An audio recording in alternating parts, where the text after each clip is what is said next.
welcome to Anselm again. He's gonna continue talking about fragmentation and the structure. Yeah, again. Yeah. Okay, thank you. Yeah, so actually I'm gonna just finish what we didn't get to yesterday. So I think there was still like a little bit about GPDs that I wanted to mention. So now it's like the last lecture, so we're probably not gonna go through all the material that I originally planned, but it's completely fine and see how much we can still talk about.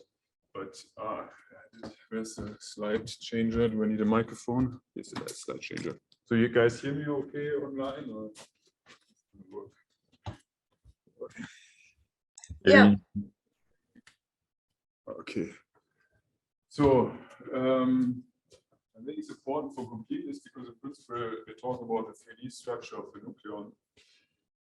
So far we talked mainly on, so I'm sure you're familiar with this kind of diagrams here. So this is like a diagram that's been shown very frequently, which illustrates kind of like the different ways we can access the 3D structure of the nucleon. I think, as I mentioned in the beginning, in principle, the most general description includes not only the X dependence we talked about and the transverse momentum dependence, but also the T dependence, the dependence on the momentum transfer, which then in a Fourier transformation can be translated into the impact parameter space dependence.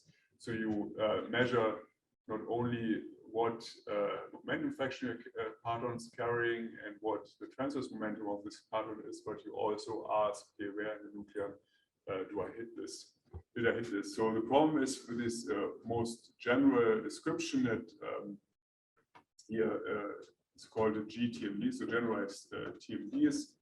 There are very few processes that we know of that are sensitive to those. There's some diffractive processes that people explore, but there's usually very low statistics and very difficult to access processes. So we're usually bound to measure some projections on this. And this diagram shows you basically the different projections as you see. For example, blue means projection over X, green means projecting out the TMD. So the point I wanted to make is that, of course, if you project everything out, you just end up with the average charge. If you allow X dependence, you have the PDFs that we talked about quite a bit. And if you allow the KT dependence, we have the TMDs. Now, if you go to the other side of this triangle, it's kind of like the missing piece for the 3D structure. And you don't have the KT dependence, but you allow this dependence on the impact parameter space. You get generalized particle distribution functions. So they are basically on the same side as form factors. So you can see them as a generalization of the form factors. So in the very beginning, we talked about form factors and how if you do a Fourier transformation, you end up at an impact where you can probe the impact parameter dependent picture of the proton. So if you have a form factor, it's also X dependence, you in some sense end up at GPDs. So this is the how to say the analog, but yeah, so it's complementary to the TMD features. Now, how do we measure GPDs? I mean, that sounds like a quite interesting concept. So it's not really my really Eric's expertise, so it's only going to take not a lot of material here. I want to give you some general idea what the important parts are. So a GPD, usually we can also represent with a handbag diagram. So we discussed the handbag diagram for the regular PDFs before, and I made the point that these are can be related to this forward scattering matrix element by the optical theory. Now the GPD, in fact, it's kind of people how it was introduced before, is in some sense very similar. But we're not restricting ourselves to forward scattering anymore, but we look at kind of off-forward matrix elements. So we allow here to transfer some momentum from this incoming quark here to the proton. So you have, as a typical process, you have a photon scattering here coming to take out of the parton that has the momentum fraction x minus psi here. This parameter psi is usually called the skewness.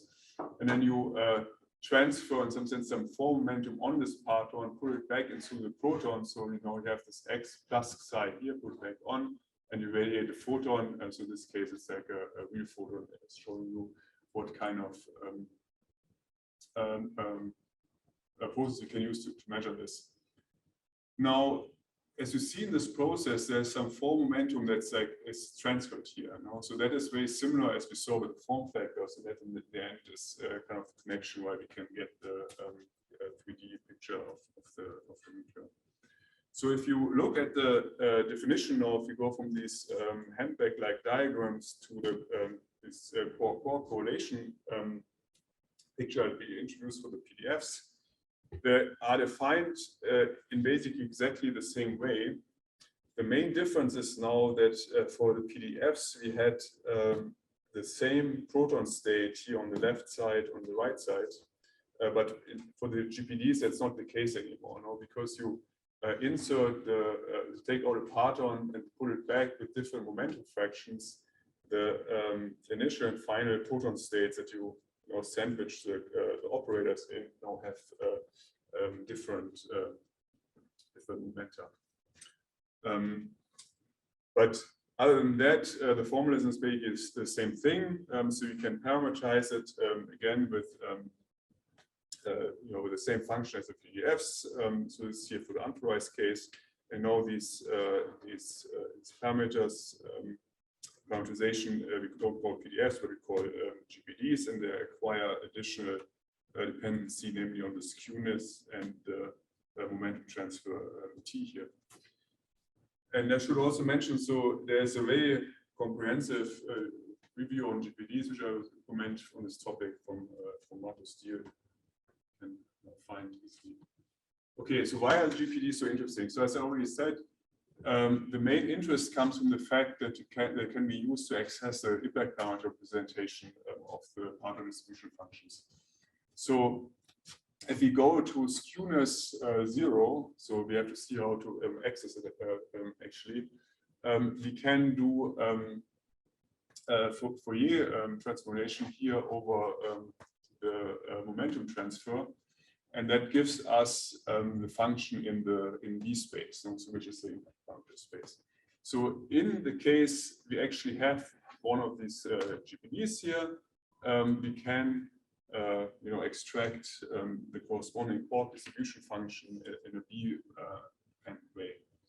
So that is of course already interesting. So it is in general connected to the geometry of your proton. And then what you also always hear in connection with GPD is by this connection to the impact parameter space, you can also connect it to the orbital angular momentum of the specific partons via this so-called G sum rule. So if you take these GPDs H and E and you take them at fixed skewness and integrate over X, you get the total angular momentum of these partons. So then, you can use this to extract the orbital angular momentum, for example, by just subtracting the spin. So this is all super exciting. So it's, of course, very nice. The problem with GPDs is that they are really difficult to measure. So as we always see from this handbag-like diagram, the processes that are used to measure those are something where you have a large momentum transfer here, so you exchange a virtual photon with a virtuality of q squared here, and then you radiate here. So you need an exclusive process basically to measure this momentum transfer. It's basically again this parallel to the form factors, and then you measure in the final state a real photon. So that's the so-called deeply virtual Compton scattering. Or the other process that is often used is very similar, but instead of radiating a real photon here, you produce a meson here, like a rho, pi, or k, which then also allows you some flavor dependence here, flavor sensitivity to the GPD. Now, if you look at the cross section, so this is kind of like the main avenue accessing GPDs, that's deeply virtual quantum scattering. So the main issue here, if you look at these unpolarized GPDs, is that what you actually measure in this virtual quantum scattering are the so-called quantum form factors. So the cross-section is only sensitive to integrals over the GPDs. So in this case, the actual cross-section is sensitive to an integral over x, yeah, and it has this specific. You also basically have here this specific relationship between x and xi. And if you do asymmetries, you can also gain some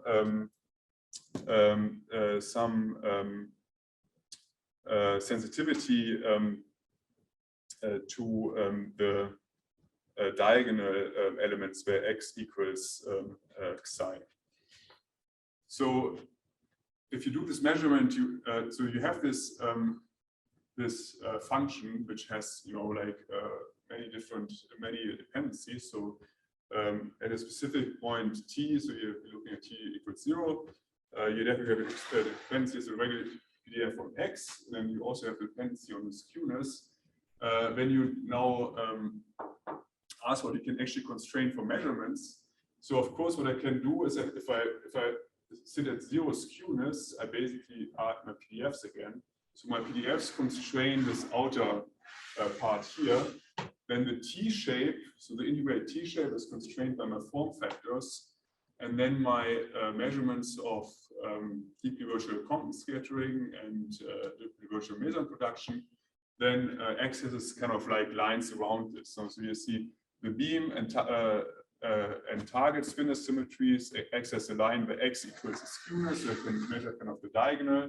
But the cross sections, depending on what kinematics I measure, are basically measuring integrals in this direction. So whatever I do, so you see this, there are certain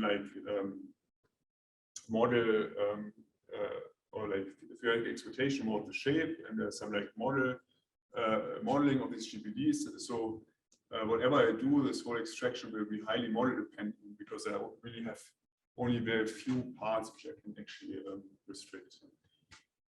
So experimental aspects. So it's highly difficult measurements. So I can only use exclusive measurements. So this already restricts just the statistics that I can collect. So it's differential in 4 variables.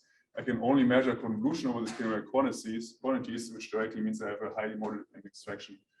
And then, of course, additionally, I have the usual complications. So higher twist contribution, radiative effects, everything that we saw. So the other thing that you often see is that if you look at this real photon production, exclusive real photon production, there's actually another process that competes with it and has a higher cross-section, which is namely this beta-Heitler process. So in fact, what people do is actually the interference with this process to sensitive to the deeply virtual quantum scattering. And of course, you have a lot of background, especially by zero production and so on. But in any case, so as you probably know, this is a major, it's an exciting, way to look at the proton because you get this sensitivity to the overlaying momentum, to the impact parameter. So naturally, it's a major part of the physics program at JLab 12 in that class with its very great, good acceptance. There's a large physics underway.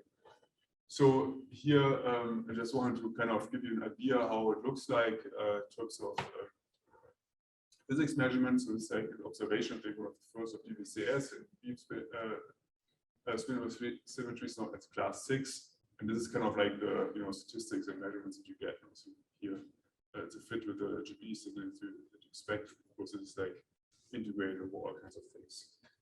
So from a couple years ago.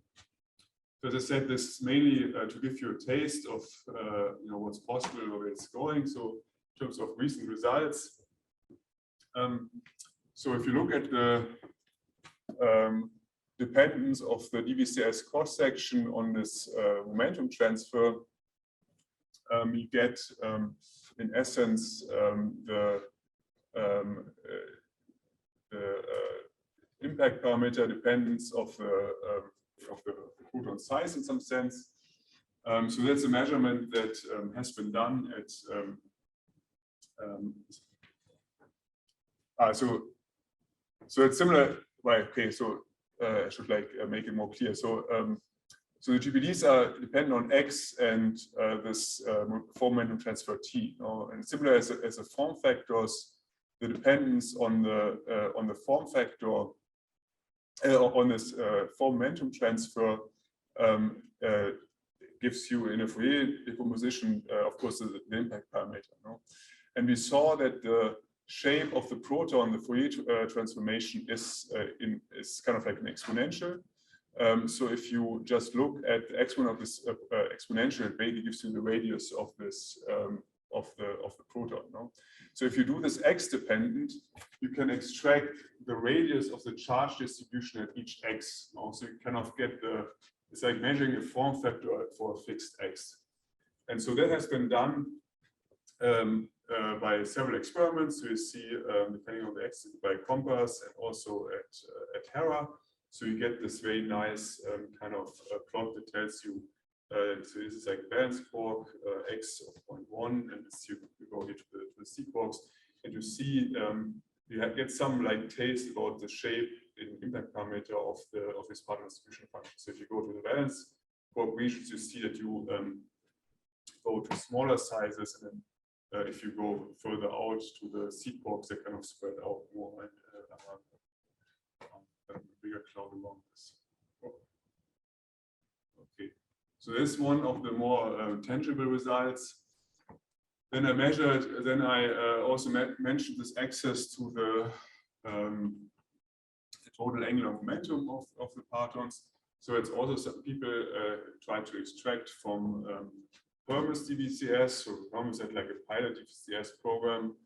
And so here you see the total angular momentum of U quarks, so it's D quarks, measured here by Hermes. So you get these bands here, so they intersect also where you have the prediction of the lattice. So that's pretty good. I mean, the caveat is that this is highly model dependent, and that's pretty much clear for everything you get from GPS. I think GPDs. I mean, so Klaas had also recently like some measurement about the pressure inside the nucleon and so on. It's also extract from GPDs, but you always have to keep in mind that that's like a nice interpretation, but it's not really from first principles because you just don't have the data for that. Okay, so I just want to give you a flavor of that, which is kind of like the complementary side of TMDs. And kind of finish this chapter about the nucleon structure, just with giving you an idea what's in the future in terms of experiments. So it's just a couple of slides with pretty pictures. So in terms of PP, which is probably it's more unfamiliar for many of you, I want to mention that the STAR experiments, already mentioned a couple of times, completed a forward upgrade, which just started taking data with transversely polarized PP. So I showed you a lot of the results from STAR that were kind of taken in the central region, which had the drawback that you weren't mainly sensitive to lower X quarks. But now they also instrumented the forward direction, some tracking calorimetry. So they will do some spin physics with jets and dijets, Di-hadron, direct photons, looking at saturations and so on. And also extend the coverage for the W and Z program, where I showed you that you basically, if you want to test the silver sign change, with the current data set in a region where you are kind of at too low X, so hopefully that is changing a little bit. Another exciting thing is that the LHC is planning to add kind of like a parasitical target. So they're actually, if I understand correctly, they already have an unpolarized target cell going now that they use for kind of R&D, and then they plan to have a polarized target after the long shutdown, so roughly taking data 2029. So they plan to do Quark TMDs and gluon processes, and also gluon TMDs by looking at the final state flavor. So it's going to be quite exciting. Then here at JLab, as you see, there's this long-standing quest to have take advantage of the full luminosity with a high acceptance instrumentation, namely solid experiment, which is, has a very similar layout as class, but can take the full luminosity. This is kind of just PR slides, so I'm not going to go through all the details. The point what I'm making is that they're projecting statistics that they can collect to this really nice slices here, for example, of the Silver's function plus KT for different x. And then in terms of the tensor charge, I showed this picture here. And if you believe what the solid group projects, you end up with uncertainties like this that have to compare with the current SIDIS uncertainties, which I showed previously. And you see that you're competing in terms of uncertainty then with the lattice results. So it's going to be a sensitive test to our understanding of QCD. And finally, of course, we have the EIC, where all our questions will be answered. So I'm not going to go into details. It could be a different talk, but since you had a seminar on that, I hope that you learned a lot about the physics problem there. If not, you can certainly ask me. I think the main theme here is that you become more sensitive. You can measure everything also from gluons that were not quite accessible before. Okay, so this is just what I wanted to finish up in terms of the 3D structure that I did here to yesterday. Any questions so far? Okay, so then let's talk a little bit about hadronization in the last, I don't know, 45 minutes today. Yeah. Okay. So previously, we discussed how we can access the partonic structure of the nucleon. And so I made, of course, the point that the base for everything we're doing is that we have a factorized picture and we believe in universality. So like the golden process, how we learn about the nucleon structure is semi-inclusive deep enhancing scattering. It looks something like this. So you have your proton wave function, it does something at wrong times, exchange gluons. And whatever it does is described by the particle distribution functions. Then boom, you hit it with your beam, and you pick out a quark, and then you ask here in the fermentation what is what kind of quark you found and what the quantum properties of this quark are.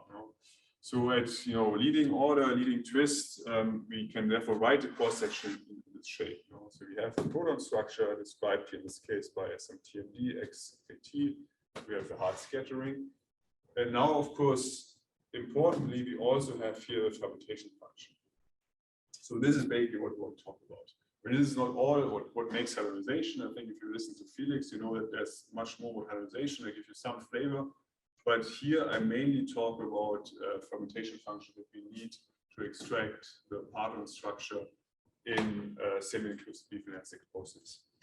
So this picture already tells you why this is important. So I think I already mentioned just a question, what is actually the KT of my TMD? I can only answer that question if I know the KT dependence here.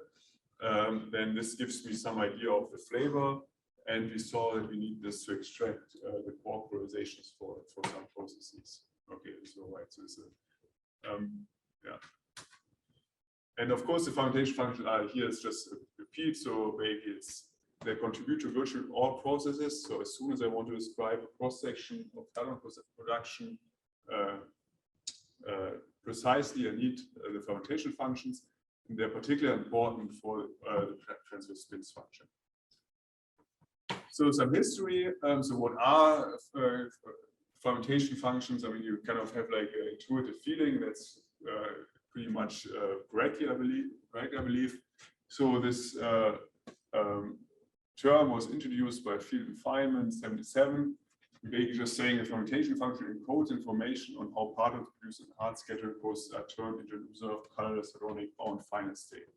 So the idea is you have plus and minus, that's the process we're here also mainly looking at. Produce a virtual photon Z, then you go to QQ bar. So then you have some part of the hadron shower where you still have large momentum transfers, so you can calculate this PQCD.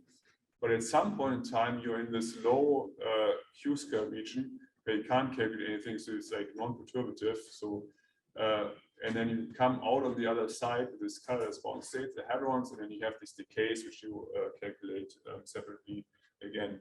So this is what we call a fragmentation. So explicitly, the PQCD part is not part of it, and also not the decays, at least not the weak decays, only anything that is strong.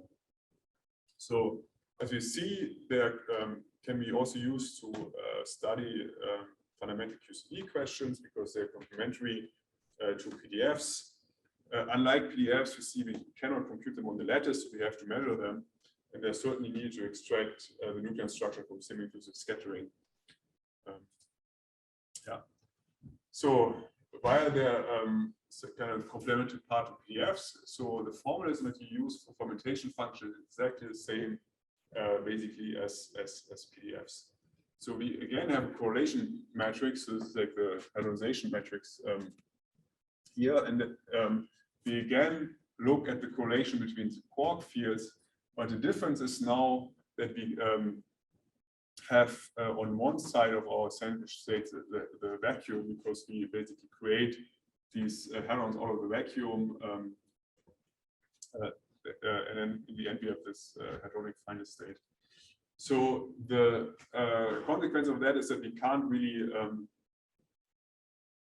as I said, we can't, because we have different states on the left and the right side, the in and out states are not the same. It means that we cannot calculate these guys on the lattice. So we have to measure fragmentation functions. Your deployment is guaranteed for kind of like a longer period of time. So if we now look at the complete cross section, as we did before with the hadronic tensor here, but now we look at actually particle production.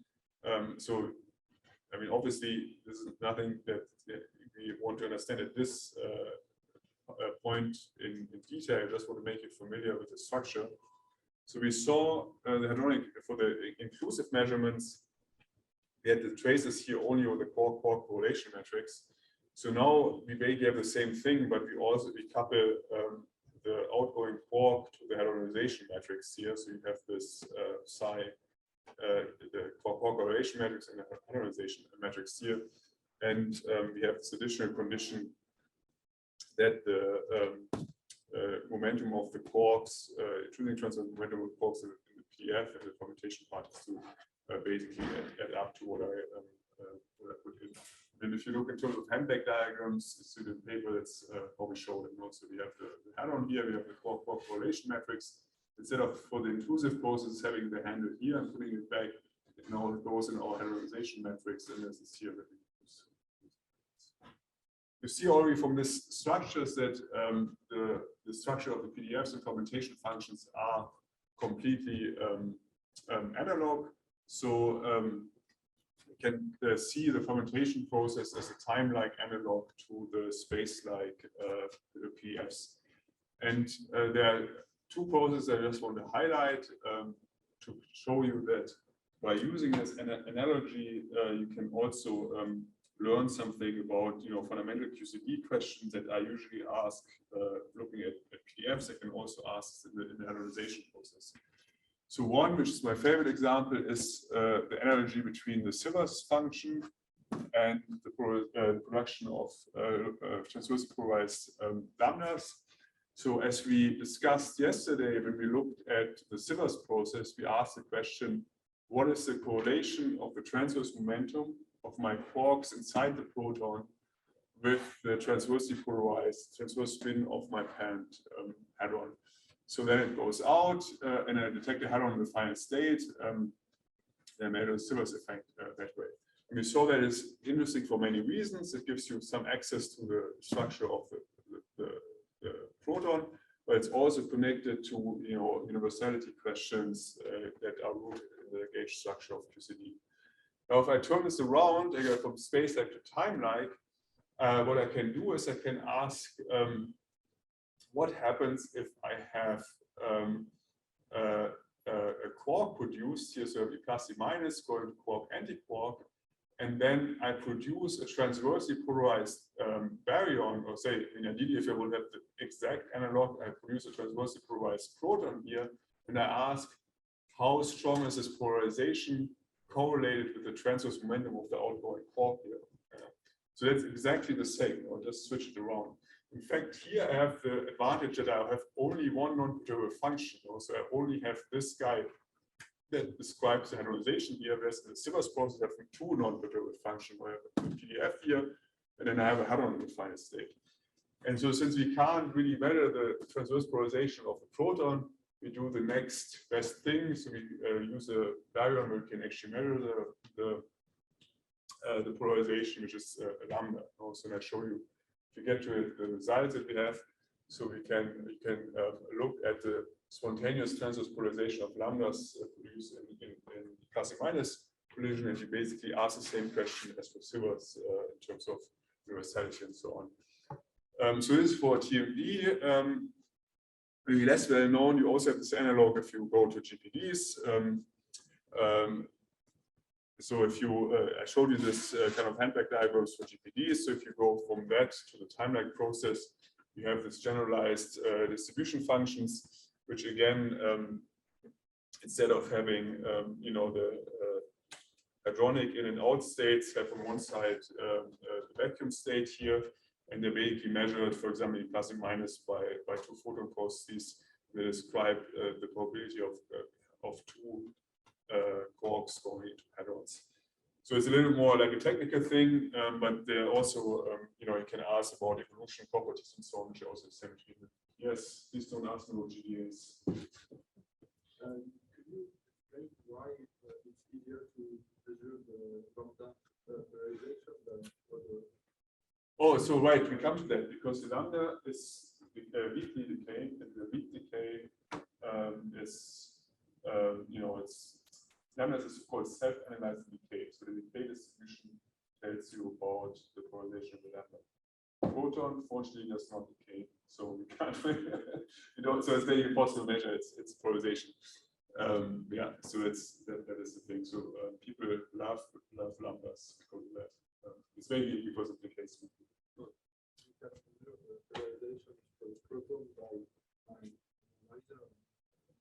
I do not know how you would measure the polarization of a proton that's produced in plus and minus scattering. Because you can't use decay, so you would have to use some secondary reaction, some spinner analysis that would be, I think, difficult. So, overweight? No, not really. I just heard a little bit of that. So I know you can produce transversely polarized. You can produce them, obviously, but I think I don't know how you can measure them in a way that is statistically, it's efficient enough to do actual measurement. But if somebody knows, then please tell. Then you could do this measurement. Okay, maybe we can discuss afterwards. Okay, so in any case, right, so fragmentation functions. So since they are basically completely analog to PDFs, we can also organize in the same way. So you see them organized along outgoing hadron polarization and the hadron polarization that you have in the final state. So what you usually are confronted with are these single, usually because what you do usually in SIDIS is you measure pions, so you have single hadron fragmentation function of unpolarized ones. So usually what you see the unpolarized fragmentation function here called D, not F, but in D in this case we have here also transverse momentum dependence. And what we also already encountered is the Collins fragmentation function. So it's basically the transverse momentum dependence of a finite state hadron on the transverse polarization of the outgoing quark. So I call this the road well traveled because this is basically what everybody is usually familiar with, people have been doing.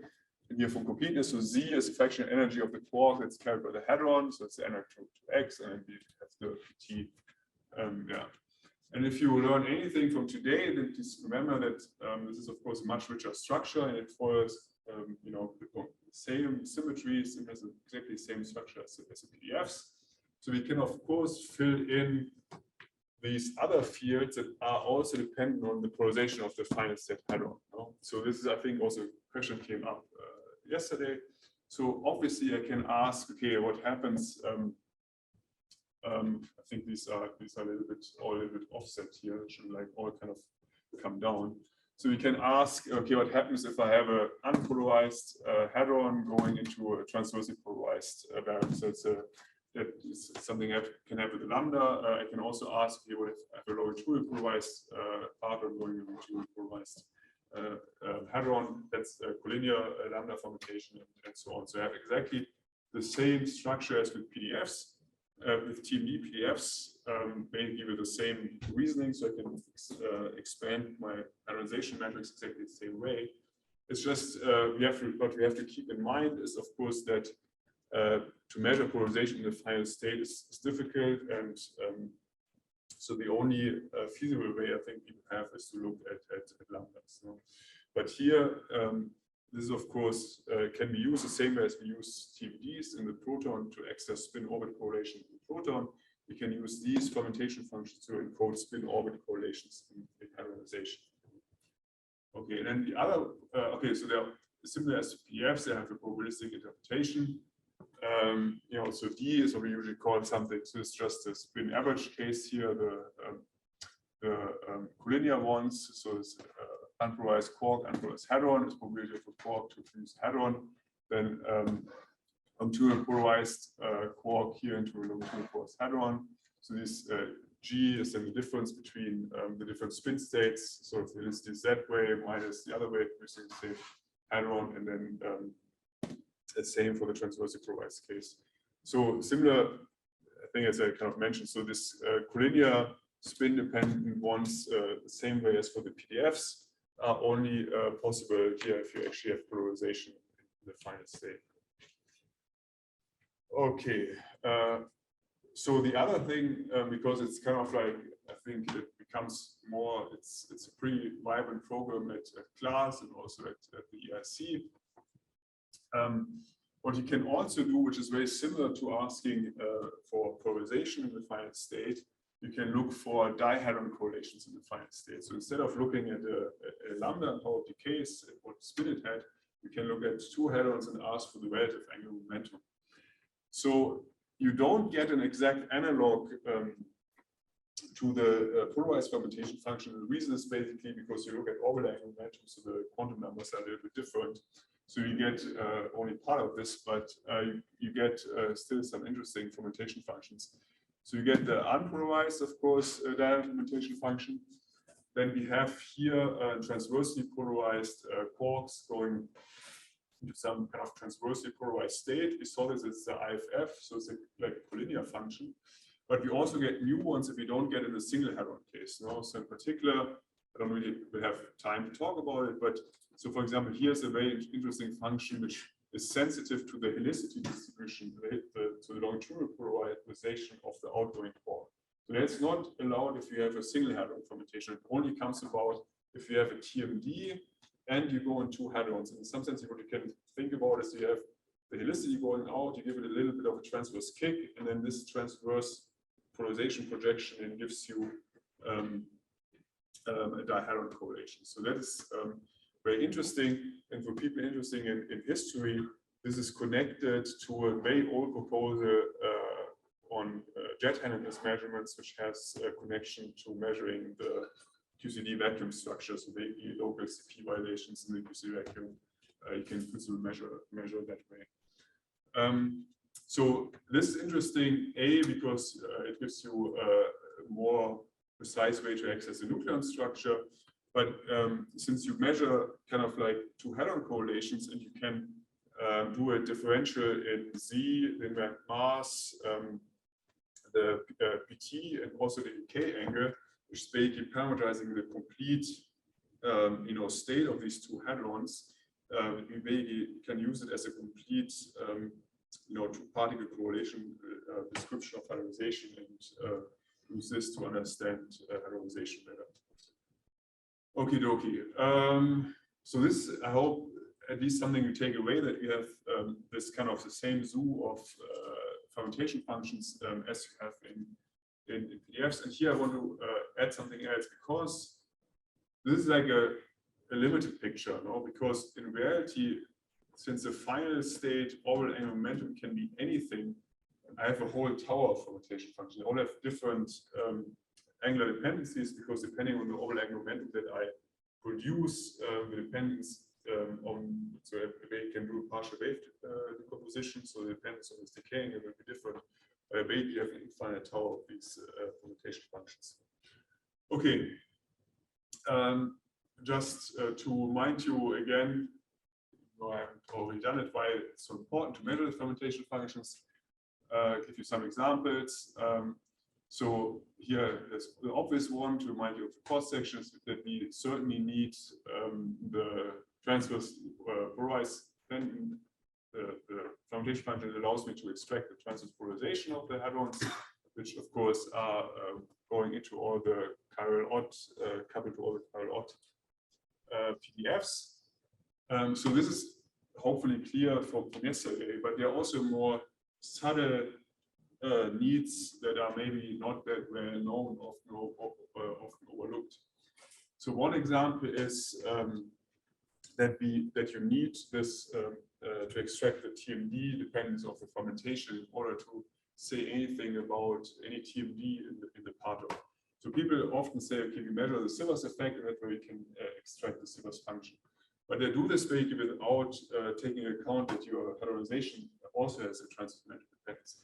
There's a really nice analysis that shows you what impact that has. So as I said, I think already yesterday, is if you produce, if you measure a transverse momentum in the final state, so there's no way to differentiate if that came from a PDF or a fermentation functions. You always see the convolution.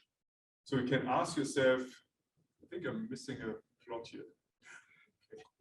There was like a plot that showed, this Windows problem again. So there was a plot here that's from this paper that showed, okay, so there it is. So that here, there's just an analysis that shows you the correlation between of the measured transverse momentum to the PDF and the fermentation function. Basically tells you that you have no handle in this. So you can combine them any way as you want. So then there was a theory group, a Turing group, that asked me what effect does it have on our extraction of the Sivers function. And so they looked at this psi is basically the distribution. So if you give the KT, so psi of 0.5 basically means that half of your KT comes from the TMD and half of it comes from the fermentation function. And then if you go to one end or the other, it only comes from TMD and the other from the PDF. And here on the left side, it shows you the fraction by which your predicted Sivers asymmetry invariant changes.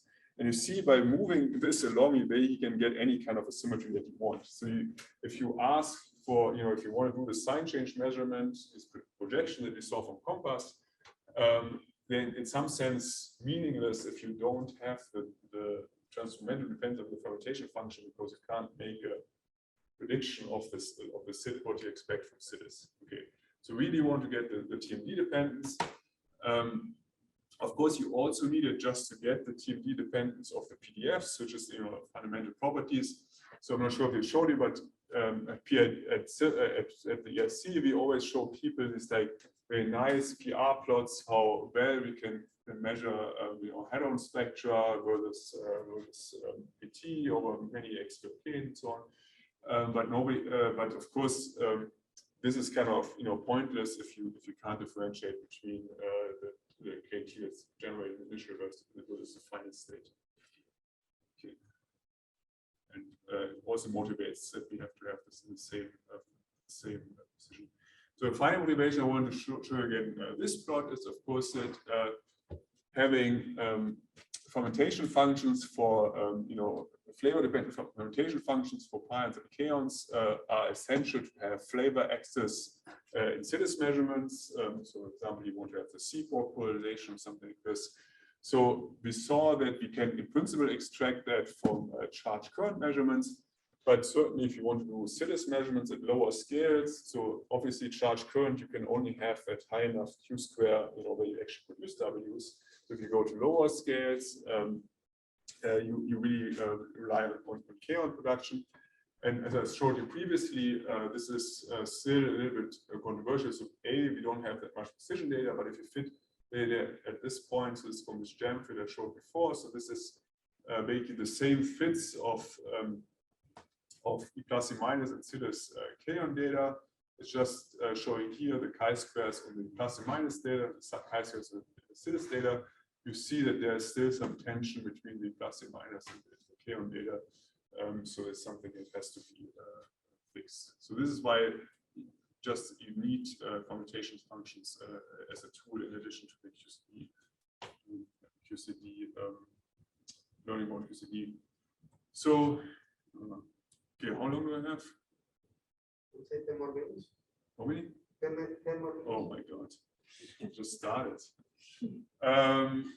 Yeah, so, okay, let me just go maybe the trick and just to give you some more ideas. So the other thing I want to say here is that even though if you hear hadronization, you think commutation function, also want to make sure, and I hope you also got it from Felix talks, that commutation functions also have limitations. So, if you go to a complex, very complex configurations like PP collision at LHC, you're not going to go and parameterize that with permutation functions. No? So for many reasons, no? So we saw there's no TMD factorizations with too many color charges.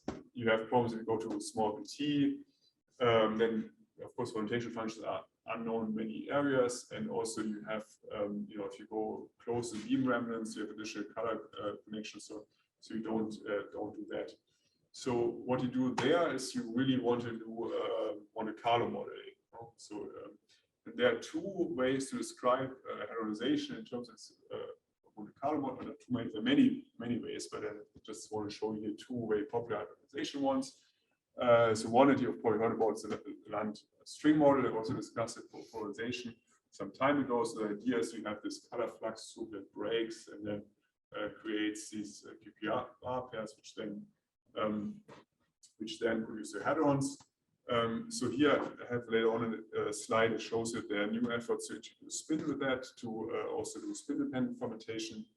And then the other thing, which is implemented in things like Herwig and Sherpa, is the cluster model that is kind of similar. So you have kind of like a string evolution, you form clusters that then decay to form your hadron. And the point I want to make is, if you're asking, okay, where does the field of hadronization study kind of like goes? So of course, on the one hand, we still are very much interested in measuring fermentation functions to plug them into SIDIS cross-section and do all the things I showed you, in particular the spin dependence. But there's also a lot of interest in kind of making this connection to Monte Carlo, so you can kind of use precise measurement of fermentation functions and to tune your Monte Carlos and compare vice versa, because they're just situations where you have to go to the body dependence. And these Di-hadron fermentation functions, where you kind of parameterize all the Di-hadron correlations at finite state, are certainly one way to do this. And so we started doing some comparisons that I'll show you in a second. Okay, I just wanted to put this in as kind of like show you kind of the limits of the fermentation functions.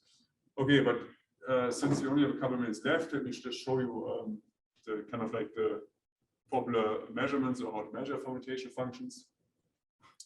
So as you already saw, the cleanest access, most direct access is in the plus and minus. Reason is very easy. You produce just a QP bar pair, this guy fragment, so you only have a fermentation function that's no other non-perturbative object. Okay, so if you look at the cross section, you plus and minus, you have you can parameterize it here if you allow also weak coupling with these three structure functions. They all have a different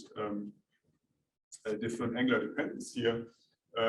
So that is important when we look later on at transverse polarization dependent fermentation functions, because here naturally we're going to look at events that are coming from transversely polarized photons.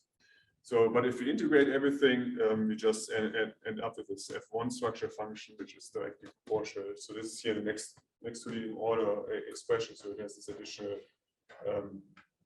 Wilson coefficients here, but it's directly proportional to the unpolarized fermentation function.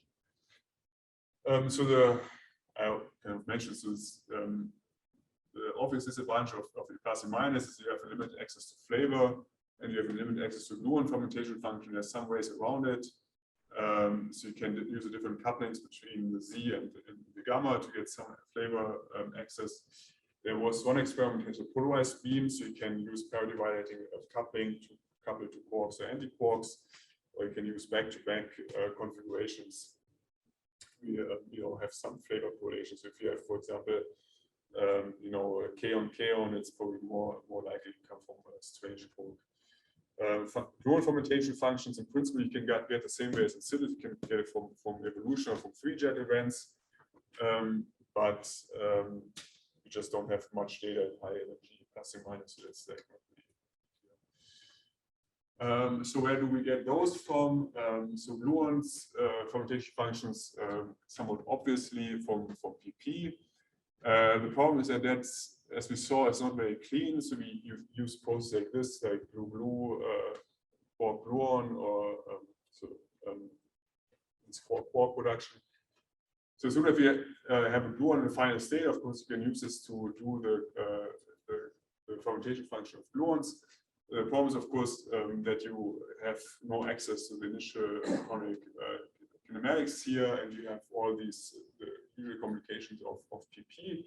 And you think it's like simple, but if you look at up-to-date extractions of fermentation function and fits of the PP cross section, so I think this is from the DSSV group.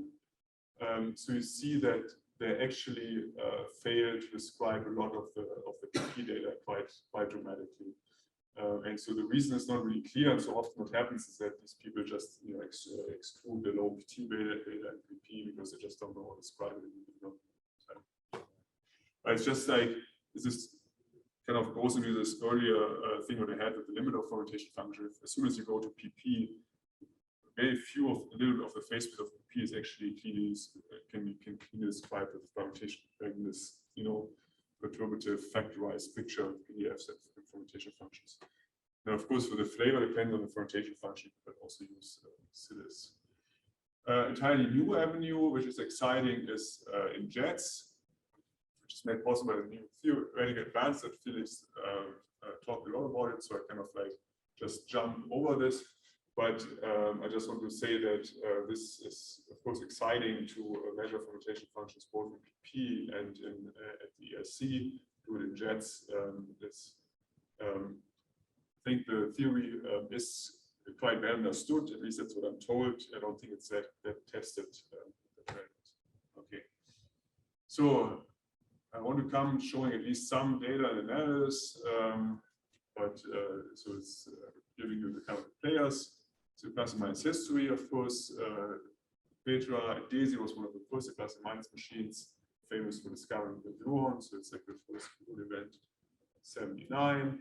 Then I measured away, we have data from SLD at the Z mass. So that was interesting because it had a polarized electron beam, allowing separation between quark and anti-quark. However, very few data. Then a lot of the data that was used for the first fermentation function extraction were coming from the lab experiments. At the Z mass, so relatively high, as shown in a second, the main drawback was again highly statistically limited. And so basically everything that we do nowadays in experiments that also I'm working at are the B factories, which are really a game changer for the extraction of fermentation function, for the study of hadronization. So these are asymmetric plus and minus colliders sitting at for S resonance. They produce B mesons. So the two main ones, Belle and Baba, for the first generation B factories. They don't take data anymore. But so if you look at this plot, it's clear why they were so important for the extraction of fermentation functions.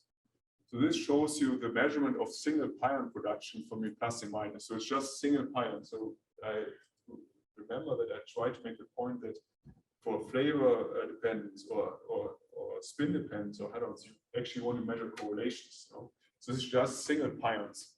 Now let's look at what we had previously made, namely the lab experiments. Maybe here, for example, Delphi and Aleph.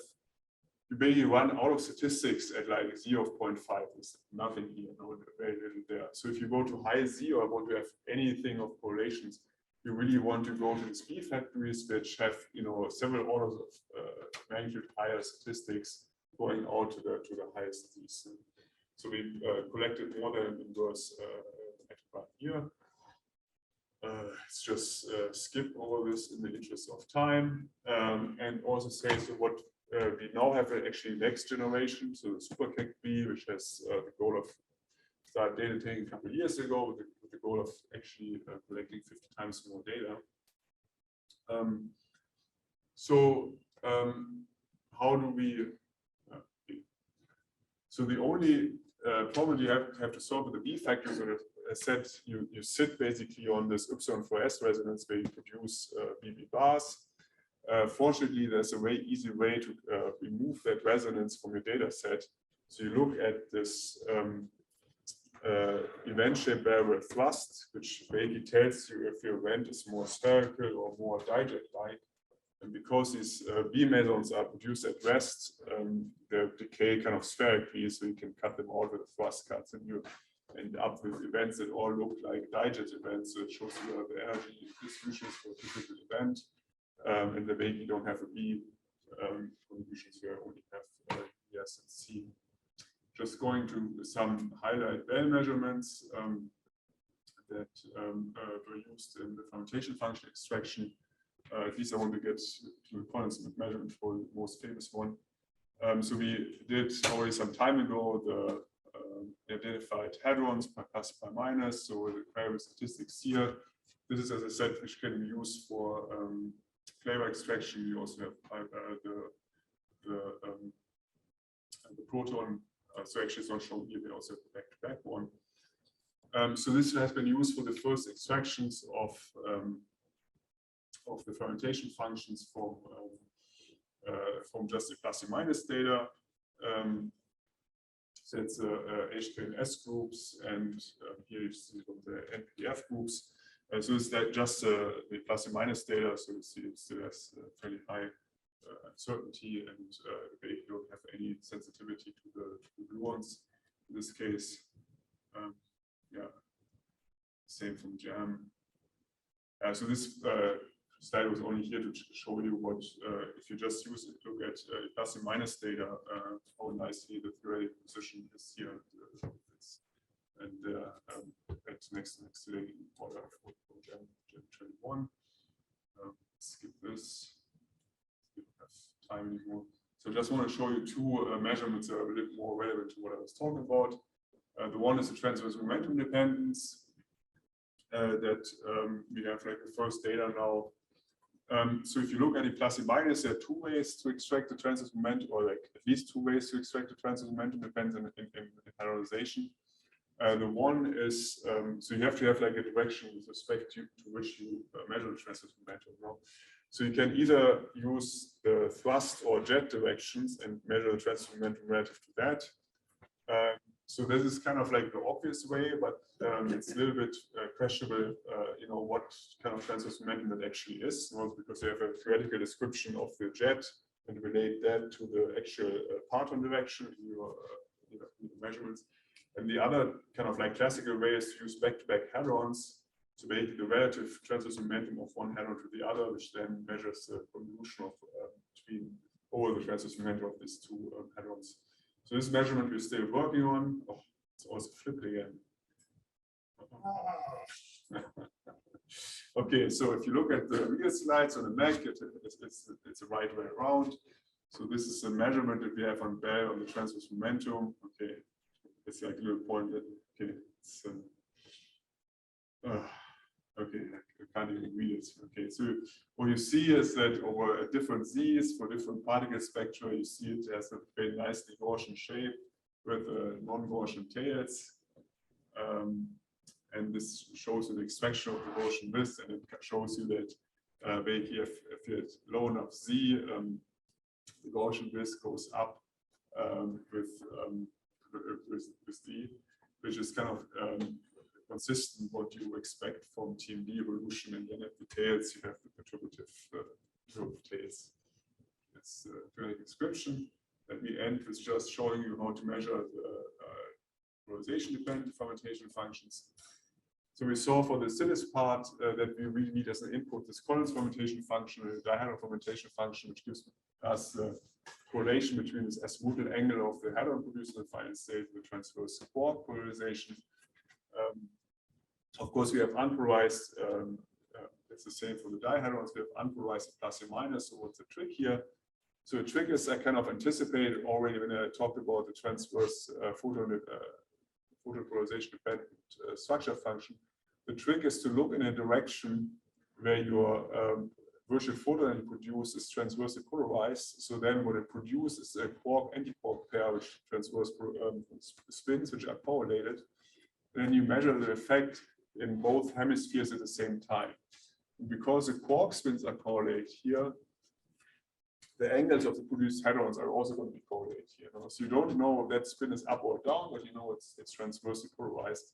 So instead of measuring this like sine phi dependence here, you measure overall dependence of cosine phi 1 plus phi 2. Where you measure one angle in one hemisphere, one angle in the other hemisphere. I just want to emphasize again that, of course, the measurement like this was attempted at lab, but you were not anywhere close to statistics. So only with a B factor statistics you can even think about doing a measurement like that.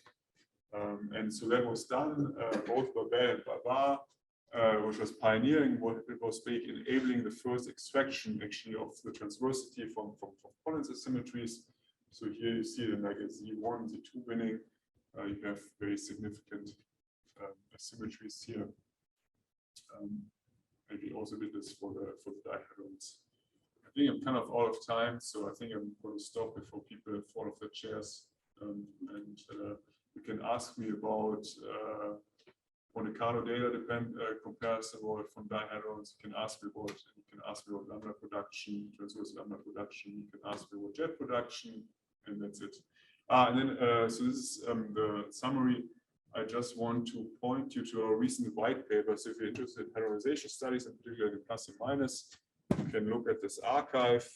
You see there's a lot of other stuff that you can look at. You can look at measurements related to G-2, FRS extraction, jet mass generation, Alberto is working on, things like that. Okay, thank you.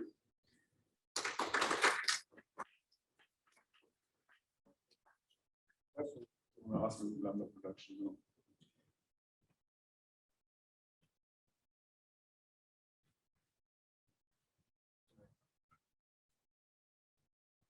Yes, please. Break the ice.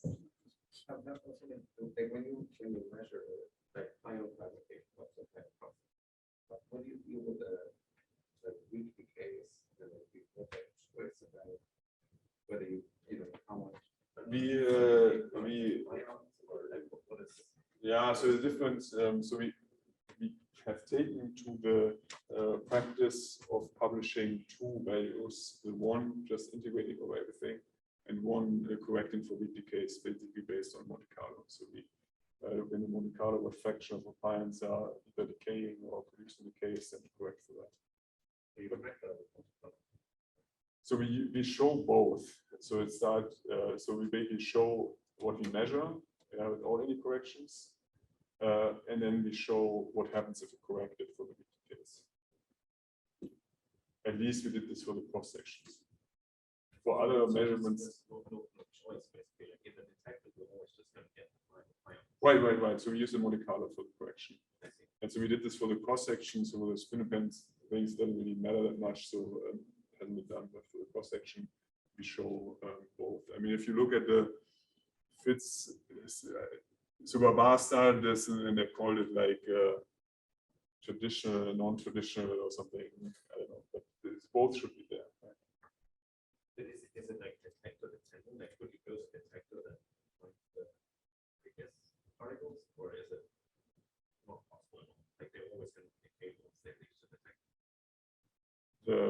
I mean, you just have a certain, depending how big your volume is, you have a certain chance that ion decays or not. So that's kind of the, or it comes from a decay. So I mean, do they decay in the detector or before that they reach the detector? Because the particles that decay. so they decay before we can measure it in a sense. You can't really like reconstruct all the decays if that's what you're asking. So it's not possible because there's just too much going on. So it's like always, so if you have ion coming from, you would have to reconstruct all possible current states, and just have too much background, so it's not possible. So this is all Monte Carlo dependent. So you can, if you ask for a specific state that decays, of course, that you can, you can reconstruct and, background correct and say, okay, we have so many, I don't know, lambdas or something. But but the other way around, you can't say, okay, this pion comes definitely from a lambda. More questions?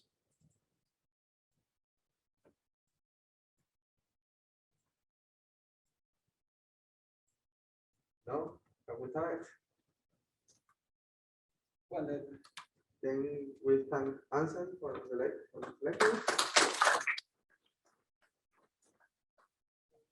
Two things.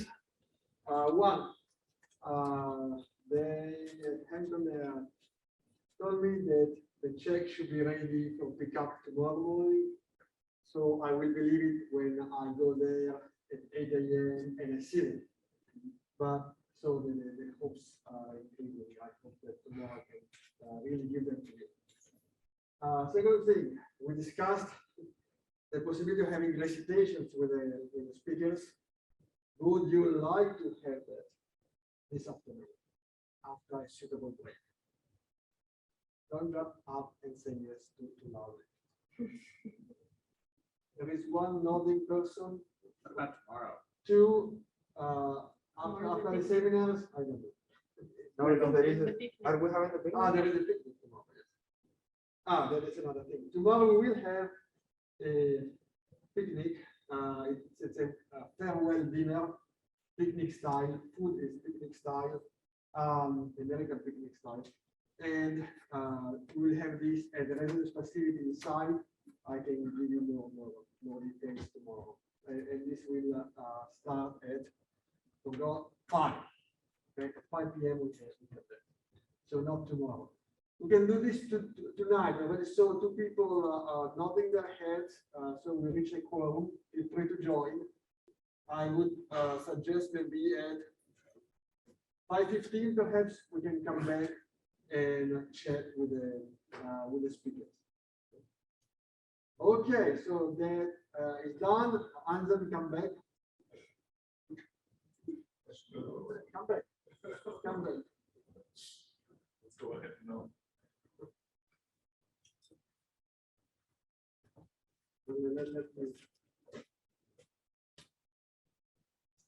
I would like to present you with a prize for the most overtime speakers of the week and the largest number of flipped plots in his talks. Thank you. Okay, put it in my office. Next time I generate PDFs.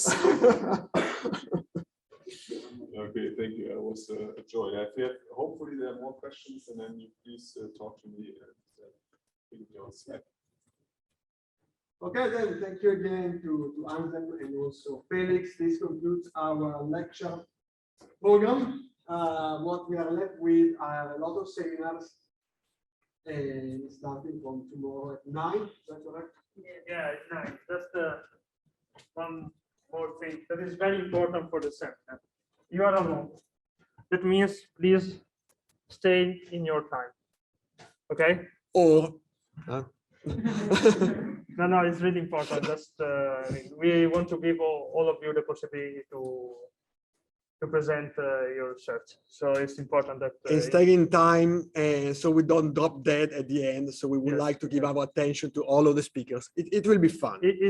But please stay in time. It is 12 plus 3.